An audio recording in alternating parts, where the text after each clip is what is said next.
Good morning students. चलो, हम लोगों ने लास्ट में डिविजन्स के सम किए थे और मैंने आपको काफ़ी सारे होमवर्क दिए थे। आई होप आप लोगों ने वो कंप्लीट कर लिया है और किसी को भी डाउट नहीं आया, बिकॉज किसी ने भी मैसेज सेशन में या कमेंट सेशन में नहीं लिखा कि हमें ये वाला सम नहीं आ रहा या ये कॉन्सेप्ट हमें समझ में नहीं आया। ऐसे डाउट्स मेरे पास नहीं आए हैं, ठीक है। और आप लोगों ने प्रोजेक्ट नहीं सबमिट किया। अगर प्रोजेक्ट आपको नहीं समझ में आया तो उसके लिए आप मुझसे क्वेरीज पूछ सकते हो अगेन कमेंट सेशन के अंदर, ठीक है। और अगर आप प्रोजेक्ट कंप्लीट नहीं कर रहे हो, भी नहीं समझ में आ रहा, तो प्लीज़ आस्क, तो मैं आपको आंसर कर सकूं, ठीक है। चलो, अब हम अपना चैप्टर स्टार्ट करते हैं। हम लोग क्वेश्चन नंबर 8 पे थे। हमने क्वेश्चन नंबर 7 तक कंप्लीट कर लिया था, डिवीजन वाला हमारा कंप्लीट हो गया था, ठीक है।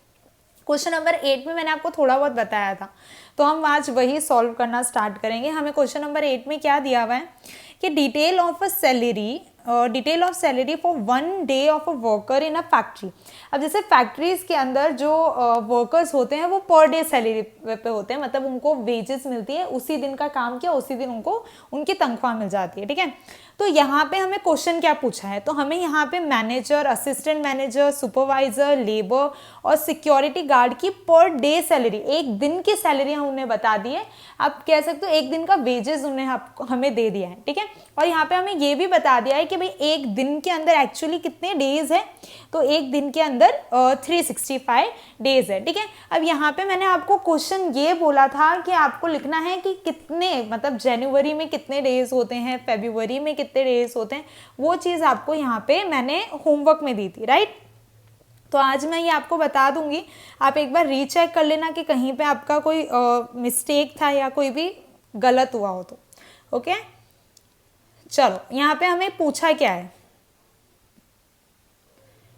सो फर्स्ट वाला क्वेश्चन हमें पूछा है calculate the salary of manager. तो हमें क्लियरली यहाँ पे दे दिया है कि आपको किसकी सैलरी को ना देखना है, मैनेजर की, ठीक है।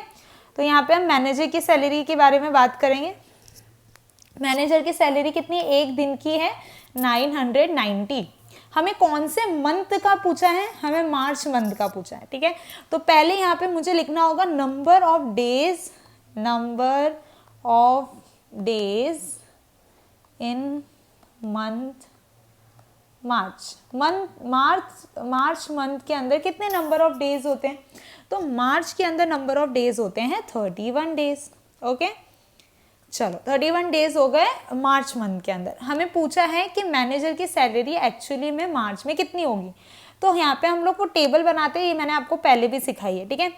तो एक दिन के अंदर, 1 डे के अंदर, पहले 1 day salary equals to 990, so 31 days salary कितनी होगी, ठीक है। ये हमें पूछा है, तो हमें मल्टीप्लाई करना है। हमें यहाँ पे मल्टीप्लाई करना है 31 मल्टीप्लाई बाय 990। तो जो बॉक्स वाला मेथड हमने इससे पहले सीखा है, आप उस मेथड से भी मल्टीप्लाई कर सकते हो। हमने एक्चुअली 2 मेथड सीखे थे, तो मैं यहाँ पे दूसरा वाला मेथड अप्लाई कर रही हूँ। 30 + 1, ठीक है। 30 को मैं 990 से मल्टीप्लाई करूँगी। यहाँ पे हम लोग जैसे पहले हम लोगों ने इसका एक्सपांड फॉर्म निकाल लिया और उसके बाद हम मल्टीप्लाई करें, तो 990 मल्टीप्लाई बाय 30, तो आंसर आएगा 29700। ये आप एक बार मल्टीप्लाई करके देख सकते हो। And 1 multiply by 990 is 99। एक मिनट, मैंने थोड़ा सा आगे से कर दिया, यस 990 प्लस करने पे आंसर आएगा 0, 9, 9 + 7 16, 10, 3, तो ये हो जाएगा 30,690। तो इतनी सैलरी उस मैनेजर को मिलेगी कौन से मंथ में, मार्च मंथ में। अरे मैं एक और बार समझा देती हूँ एक्चुअली इस क्वेश्चन के अंदर है क्या। क्वेश्चन में ऐसा दिया हुआ है कि मेरे को एक दिन की सैलरी बता रखी है कि मैनेजर एक दिन में कितना कमाता है। हमें पूछा है कि अगर एक दिन में इतना कमाता है तो मार्च के महीने में वो कितना कमाएगा। तो मार्च के महीने में एक्चुअली नंबर ऑफ डेज कितने हैं, क्योंकि हमें एक दिन पे दिया हुआ है, तो नंबर ऑफ डेज इंपॉर्टेंट है। तो टोटल नंबर ऑफ डेज है 31 डेज, ठीक है। तो 31 डेज टोटल डेज है, एक दिन के अंदर 990, तो 31 डेज के अंदर कितना, तो हम यहाँ पे मल्टीप्लाई करेंगे। तो हमने 31 को मल्टीप्लाई किया 990 से, तो हमारा आंसर आया 30,690, ठीक है। तो ये यहाँ पे आप रुपीज़ का साइन लगा दो, इतनी सैलरी उसको मिलती है। नेक्स्ट देखो, calculate the salary of assistant manager, हमें असिस्टेंट मैनेजर का यहाँ पे पूछा हुआ है, ठीक है। तो सबसे पहले तो असिस्टेंट मैनेजर की सैलरी कितनी है, असिस्टेंट मैनेजर की सैलरी है 530 रुपीज़, ठीक है। मंथ कौन सा पूछा है हमें, जुलाई मंथ पूछा है। तो जुलाई मंथ के अंदर कितने डेज होते हैं, अगेन 31 डेज होते हैं। तो यहाँ पे लिख देते हैं number of days in month July. तो कितने डेज से, नंबर ऑफ डेज कितने हैं, 31 डेज। नीचे so that 1 day salary equals to 530, हमने देखा था ऊपर 31 day salary equals to question mark, ये हमें यहाँ पे फाइंड करना है। तो मल्टीप्लाई करना है 530 मल्टीप्लाई बाय 31, ठीक है। आप लोग भी मल्टीप्लिकेशन कर लो, ये वीडियो के साथ साथ अपनी रफ बुक साथ में रखो कि ताकि मल्टीप्लाई कर सको। तो यहाँ पे 30 + 1, तो 30 को मल्टीप्लाई करेंगे हम किससे, 530 से, ठीक है। क्योंकि 30 और 1 हमने एक्सपांड कर दिया, तो 30 मल्टीप्लाई बाय 530, आप लोग मल्टीप्लाई करो तो आएगा आंसर 15,900। देन 1 को मल्टीप्लाई करेंगे 530 से, तो 530 आएगा, प्लस कर लो 0 3 9 + 5 14, 1 कैरी ओवर 6 1, तो कितना आ जाएगा 16,430। ये जुलाई मंथ की सैलरी हो जाएगी असिस्टेंट मैनेजर की, ठीक है। चलो आगे करते हैं, ऊपर वाले जैसा ही था, बस इम्पोर्टेंट क्या थे, कितने मंथ की यहाँ पे बात कर रहे हैं। नेक्स्ट पे आ जाओ। अब यहाँ पे हमें क्या पूछा है, सुपरवाइजर की सैलरी पूछी है। यहाँ पे क्या पूछा है, what is the salary of supervisor for first 4 month. First 4 month कौन कौन से होते हैं, एक तो हो गया जनवरी, तो यहाँ पे लिख देते हैं जनवरी,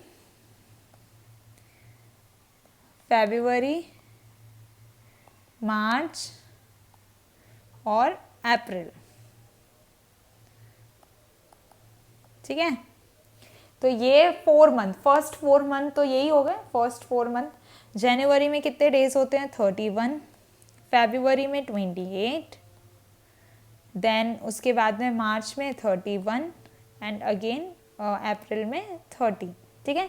तो ये तो डेज हो गए हमारे, टोटल कर लो इनको टोटल करोगे तो टोटल इन 4 मंथ में कितने डेज होते हैं हमें वो पता चल जाएगा। तो 31 + 28 + 31 + 30, टोटल डेज कितने हो गए 120, ठीक है। 120 डेज आ गए टोटल। पहले हम सुपरवाइजर की सैलरी देख लेते हैं कि सुपरवाइजर की एक्चुअली सैलरी कितनी है। तो सुपरवाइजर की सैलरी है 420, ठीक है। 420 उसकी सैलरी है पर डे की, तो पर डे सैलरी,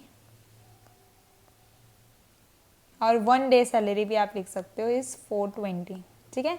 फिर number of days in first 4 month equals to, total हमारे कितने डेज हो गए 120 डेज। एक दिन की सैलरी इतनी, तो 120 डेज के अंदर, सो दैट 120 डेज लिख सकते हो। और आप यहाँ पे लिख सकते हो first 4 months salary equals to question mark, ठीक है। तो यहाँ पे मल्टीप्लाई कर देते हैं 420 मल्टीप्लाई बाय 120, मेथड से करोगे तो 100 + 20 हो जाएगा। चलो 100 + 20 होगा, तो सबसे पहले 100 से मल्टीप्लाई करेंगे तो आंसर क्या आएगा 42000। 20 से मल्टीप्लाई करेंगे तो 0 0, 2 4 2 2 4 4 2 8, ठीक है। प्लस कर दो 0 0 4 10 5, तो इसकी सैलरी हो जाएगी 50,400। ये हो जाएगी salary of total first 4 month. ठीक है, आई होप यहाँ तक कोई डाउट नहीं आ रहा है। यहाँ पे सिर्फ नंबर ऑफ डेज इंपॉर्टेंट है और मल्टीप्लिकेशन आपको करना है। तो मल्टीप्लिकेशन का मेथड मैंने ये लिया, आप वो बॉक्स वाले मेथड से भी कर सकते हो इफ़ यू वांट टू। ठीक है, चलो अभी लेबर की सैलरी भी देख लो। लेबर की सैलरी कितनी है? 310। यहाँ पे हमें क्या पूछा है क्वेश्चन के अंदर? क्वेश्चन में पूछा है what is the salary of labour for 180 days. अब यहाँ पे हमें मंथ नहीं दिया, यहाँ पे हमें कुछ कैलकुलेट नहीं करना फॉर डेज, हमें डायरेक्टली दे दिया कि 180 डेज की सैलरी बताओ। ठीक है, तो हम लिख देते हैं यहाँ पे पहले per day salary of a labour is equal to 320। एक बार चेक कर लेते हैं कहीं गलत तो नहीं है, 310 है, सॉरी।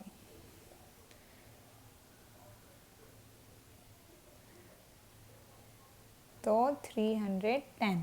ठीक है, तो फाइंड हमें यहाँ पे therefore 180 days salary equals to question mark. तो यहाँ पे हम मल्टीप्लाई करेंगे 180 मल्टीप्लाई बाय 310। तो 310 मल्टीप्लाई बाय 180, 100 प्लस 80, 3100 और यहाँ पे 80, 320 और 310 मल्टीप्लाई बाय 80 तो हो जाएगा 2480000855। तो हो जाएगा 55,800। ठीक है, तो हमारा टोटल आ जाएगा 55,800। तो ये हो जाएगी टोटल सैलरी ऑफ लेबर। ठीक है, वैसे ही हमें एनुअली पूछा है। अब मैं आगे का मल्टीप्लिकेशन नहीं कर रही हूँ, आपको बता रही हूँ कि एनुअली में कितने डेज हो जाएंगे। टोटल हमें डेज यहाँ पे दिए हुए थे 365 डेज, तो हम यहाँ लिख देंगे 365 डेज। ठीक है, उसके बाद what is the salary of manager for last 3 month. Manager की सैलरी क्या होगी लास्ट 3 मंथ की। तो लास्ट 3 कौन कौन से मंथ हुए? पहले लास्ट 3 मंथ कौन से हुए? अक्टूबर, नवंबर, दिसंबर हुआ। तो अक्टूबर, नवंबर एंड दिसंबर। डेज कितने होते हैं? 31, 30, 31। ठीक है, तो हो जाएंगे 92 डेज टोटल।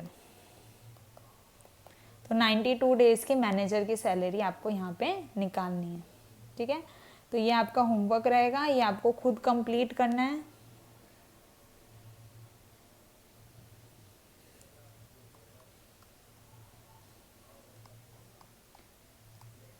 और अगर आपको कोई इशू है कि ये वाला टॉपिक नहीं समझ में आया या फिर ये क्वेश्चन पर्टिकुलर नहीं समझ में आया, तो आप मेरे को कमेंट सेशन के अंदर पूछ सकते हो। ठीक है, नेक्स्ट वाले में चलते हैं। नेक्स्ट में क्या दिया हुआ है देखो, 174 workers are working in a factory. यहाँ पे दिया हुआ है टोटल नंबर ऑफ वर्कर्स कितने हैं? 174। ठीक है, ईच वर्कर गेट, हर एक बंदे को कितना बोनस मिल रहा है? 567। Then what amount should be needed to distribute bonus. तो एक्चुअली कितना पैसा टोटल वर्कर्स को मिलेगा। ठीक है, तो यहाँ पे आप कैसे लिखोगे? पहले number of workers in a factory is equal to 174। ठीक है, फिर each worker gets bonus is equal to ₹567। ठीक है, क्वेश्चन हमें क्या पूछा है? हमें फाइंड क्या करना है?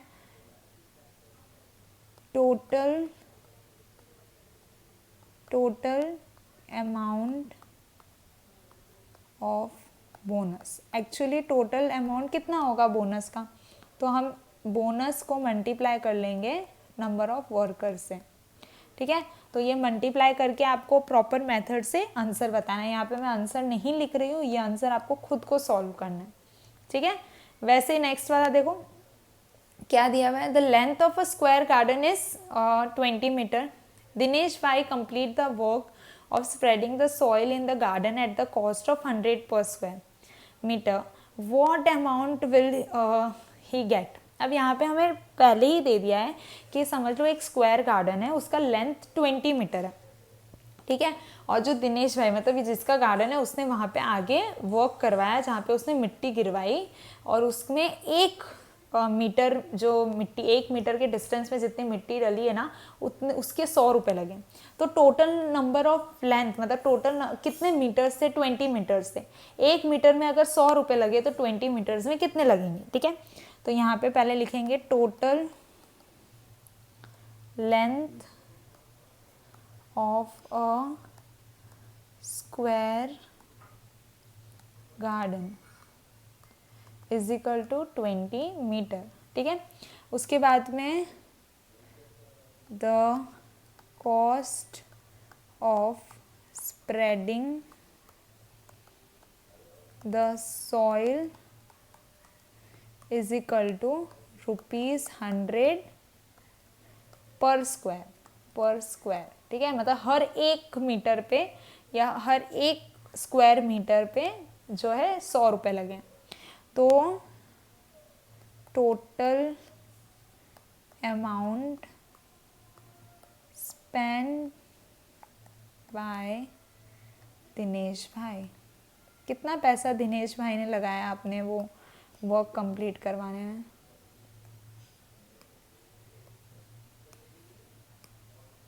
Is equal to question mark. क्या करना है हमें यहाँ पे 100 मल्टीप्लाई बाय 20। तो यहाँ पे आप 100 मल्टीप्लाई बाय 20 करो, जो आंसर आएगा वो यहाँ पे आप आंसर लिखोगे, ठीक है।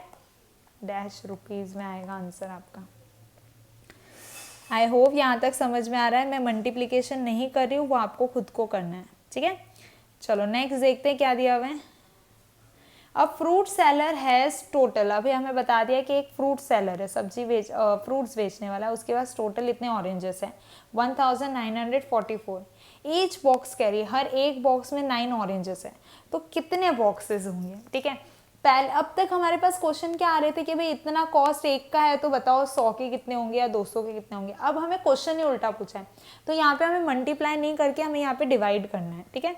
तो देखो कैसे स्टेटमेंट बनाएंगे। टोटल नंबर ऑफ ऑरेंजेस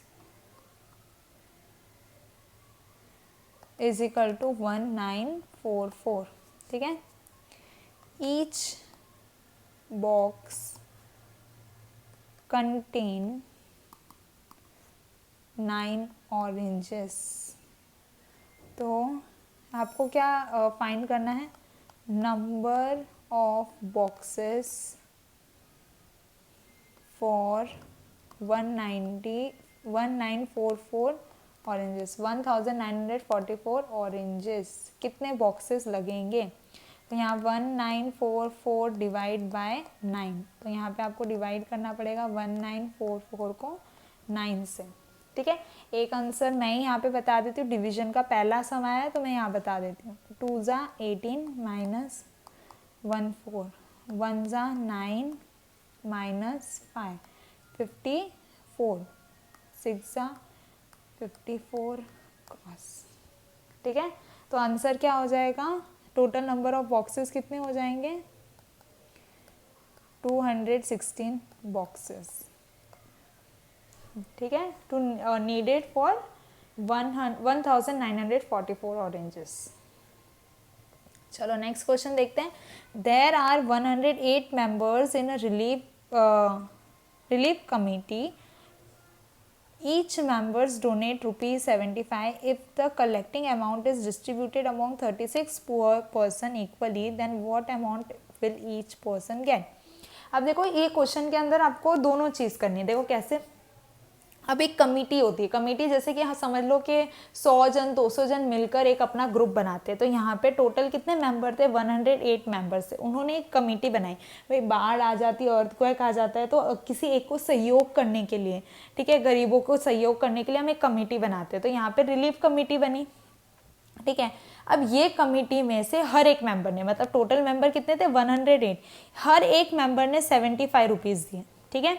अब वही रुपए जितने 108 मेंबर्स ने दिए, उन रुपए को 36 पुअर्स में बांटा गया।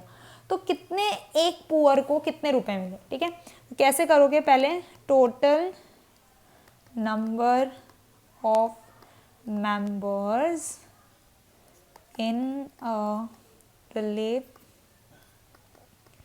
कम्युनिटी इज इक्वल टू 108, ठीक है।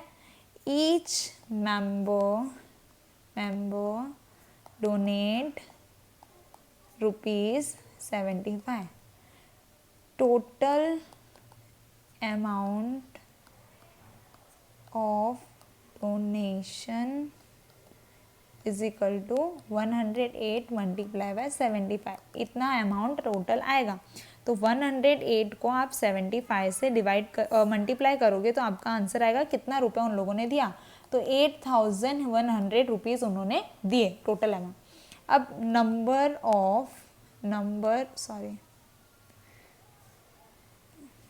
एक मिनट कलर चेंज कर देती हूँ ताकि पता चले। अब नेक्स्ट क्वेश्चन हम कर रहे हैं, number of poor persons is equal to 36, ठीक है। तो हर एक बंदे को कितना मिलेगा, यहाँ पे ऐसा पूछा है। तो each poor person get dash amount, कितना पैसा उनको मिलेगा। तो उसके लिए क्या करना पड़ेगा, 8100 डिवाइड बाय 36, तो आपको इसको डिवाइड करना पड़ेगा 36 से। तो हर एक को कितना रुपए मिलेगा आप डिवाइड करके बताओ, ये भी मैं आप पे छोड़ रही हूँ क्योंकि मैंने डिवाइड का एक सम ऊपर बता दिया। तो 36 से डिवाइड करोगे तो उतना पैसा हर एक बंदे को मिलेगा, ठीक है। तो हमने काफ़ी सम्स कर लिए वर्ड प्रॉब्लम के। अब इसके बाद वाले कुछ सम्स है वो आपको खुद को करने हैं, ठीक है। वो मैं होमवर्क दे रही हूँ, अगर कोई डाउट है तो आप मुझसे प्लीज़ पूछ लो कमेंट सेशन में। और आई वांट कि आप खुद ये सेंटेंसेस फ्रेम करो और खुद इसे सॉल्व करो, ठीक है, क्योंकि अब आपको समझ में आ गया कि हमें ये सम्स कैसे करने हैं। हाँ, लेकिन अगर कोई आपको डिफ़िकल्ट लग रहा है, नहीं समझ में आ रहा, तो आप मुझसे एक बार कमेंट सेशन में पूछ सकते हो, तो वो नेक्स्ट वीडियो में मैं ले लूँगी, ठीक है। इसके बाद हमारा शॉर्ट पार्ट ही बाकी रहता है, चैप्टर कंप्लीट हो जाएगा। तो मल्टीप्लिकेशन, डिवीजन और वर्ड प्रॉब्लम्स आपको यहाँ पे क्लियर हो गए क्योंकि हमने बहुत सारे सम सॉल्व कर लिए। और अब इसके बाद आपका मल्टीप्लिकेशन का कॉन्सेप्ट, डिवीजन का कॉन्सेप्ट और कैसे हम वर्ड प्रॉब्लम्स को है ना सॉल्व करते हैं, स्टोरी सम्स को सॉल्व करते हैं, वो हमें आ जाना चाहिए अच्छी तरीके से, ठीक है। इसके अंदर कोई डाउट नहीं रहना चाहिए। आई डोंट वांट कि ये कॉन्सेप्ट आपका कहीं भी बीच में से वीक रह गया हो। Okay, bye bye.